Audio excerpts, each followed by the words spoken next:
Cric-crac, l'histoire est hors du sac. La timidité. Madame Oursette avait reçu, il y avait plusieurs jours, une invitation de sa voisine, Madame Oursine. Madame Oursette ne recevait presque jamais d'invitation, et lorsqu'elle en recevait, elle avait l'habitude de répondre poliment « Non merci ». Elle n'avait pas envie de se montrer, pas envie de discuter, pas envie non plus d'écouter. Elle préférait rester toute seule, à regarder tout le jour à travers sa fenêtre et à faire tout le travail qu'elle avait à faire. Le problème pour Madame Oursette, c'est qu'elle était timide. Depuis son plus jeune âge, elle souffrait de ce mal étrange et avait fini par croire qu'elle préférait ne voir personne. Sa timidité était si forte qu'elle avait réussi à bâtir un mur entre Madame Oursette et le reste du monde. Bien sûr, elle se plaignait de se sentir très seule. Elle ne comprenait pas comment les autres ours pouvaient être ensemble, se supporter, trouver des choses à se dire ou à partager, comment ils pouvaient ne pas avoir peur les uns des autres. Elle ne comprenait pas non plus le sens de la vie, et cela lui causait beaucoup de tourments. Mais enfin, la vie est totalement inutile, se disait-elle depuis quelque temps déjà. On naît, on grandit, on passe toute sa vie à lutter, à souffrir, on vieillit, et à la fin, on meurt. À quoi cela peut-il bien servir? Quel est le but? Madame Oursette ne comprenait pas. Elle trouvait sa vie longue, ennuyeuse et sans intérêt. Parfois, quand le soleil brillait, elle se sentait plus légère et sortait un peu de sa tanière, mais les autres ours lui faisaient bien trop peur. Elle sentait bien qu'elle n'était pas comme eux et qu'ils ne l'aimaient pas. Elle avait le sentiment qu'ils acceptaient qu'elle existe, à condition qu'elle se fasse toute petite et reste dans son coin. Ce qu'elle pensait ne les intéressait pas, et d'ailleurs, elle ne pensait pas grand-chose. Mais Madame Oursette était très malheureuse. Elle regardait parfois dans sa boule de cristal magique, où elle voyait que les autres avaient des vies joyeuses. Ils souriaient sur leurs photographies. Ils racontaient plein de choses passionnantes dont ils remplissaient leur vie. Madame Oursette avait du mal à croire à tout cela, mais cela lui faisait tout de même très mal, quelque part dans son cœur d'ours solitaire. Du coup, l'invitation de Madame Oursine lui avait paru tout de même tentante, et avant de dire non, elle prit pour une fois le temps de réfléchir un peu. Madame Oursine était gentille, et elle l'aimait bien. Les autres ours qui étaient invités aussi étaient gentils. Elle les avait déjà rencontrés dans le passé, et ce n'étaient pas de méchants ours, ils étaient inoffensifs. En plus, il était question de faire un pique-nique sur la plage, et cela lui faisait très envie, car il faisait très beau.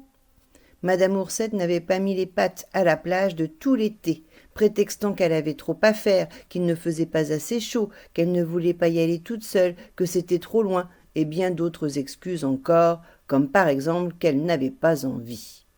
« Je suis bien mieux chez moi, » se disait-elle. Mais tout en se disant cela, elle sentait bien qu'elle devenait de plus en plus malheureuse et qu'elle avait de plus en plus de mal à rencontrer les autres ours. Madame Oursette était entrée dans ce qu'on appelle un cercle vicieux. Ce pique-nique avec des amis la tentait bien. Elle avait envie de dire oui à cette invitation-là pour une fois. Et après une longue hésitation, ainsi fut fait. Le jour J arriva.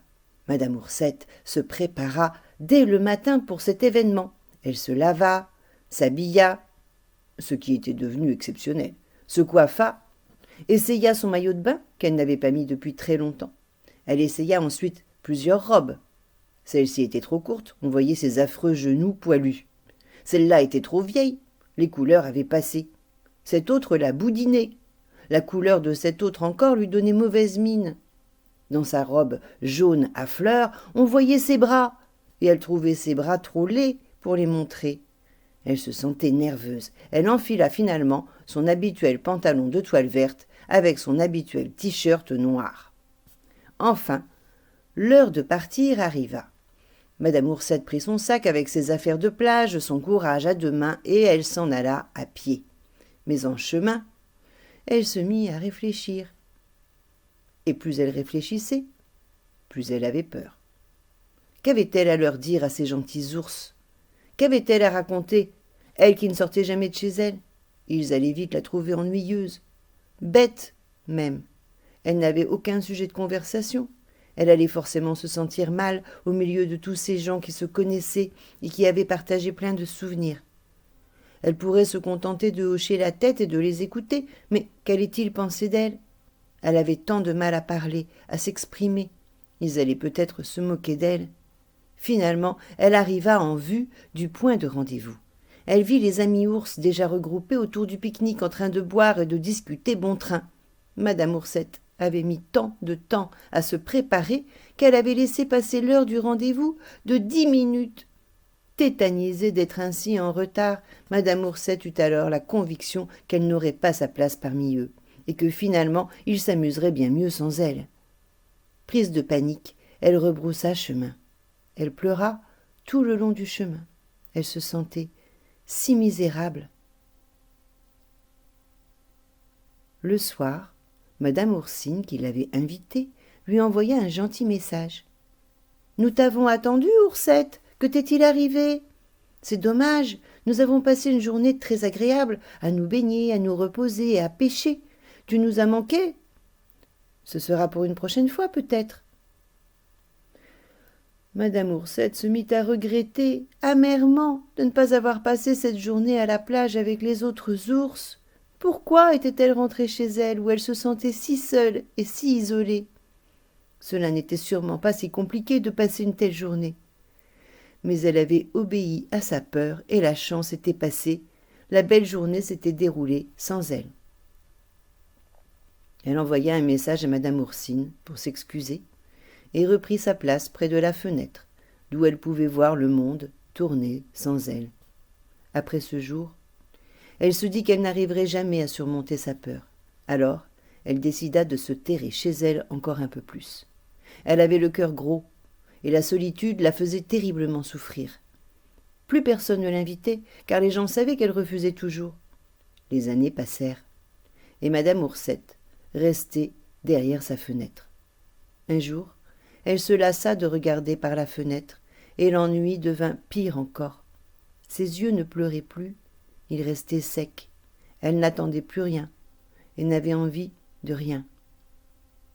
Un jour, son cœur gros, qui ne battait pour personne, s'arrêta. Aussitôt, Madame Oursette se métamorphosa en statue de pierre. Avec les années, les murs de sa maison s'écroulèrent, mais la statue de Madame Oursette, elle, restait là, immobile. Bientôt, les gens qui se promenaient et qui voyaient la statue n'y firent plus attention. Plus personne ne connaissait l'histoire de cette statue d'ours qui semblait se fondre dans le décor. Tout le monde oublia son nom. Mais parfois, des enfants venaient jouer autour d'elle, lui parler et s'asseoir sur ses genoux de pierre. Un jour, un petit garçon qui aimait bien parler à la statue demanda à son papa. « Dis, papa, pourquoi l'ours, il me répond jamais ?» Le papa sourit et répondit. « C'est parce qu'il est timide. » Cric-crac, l'histoire est dans le sac.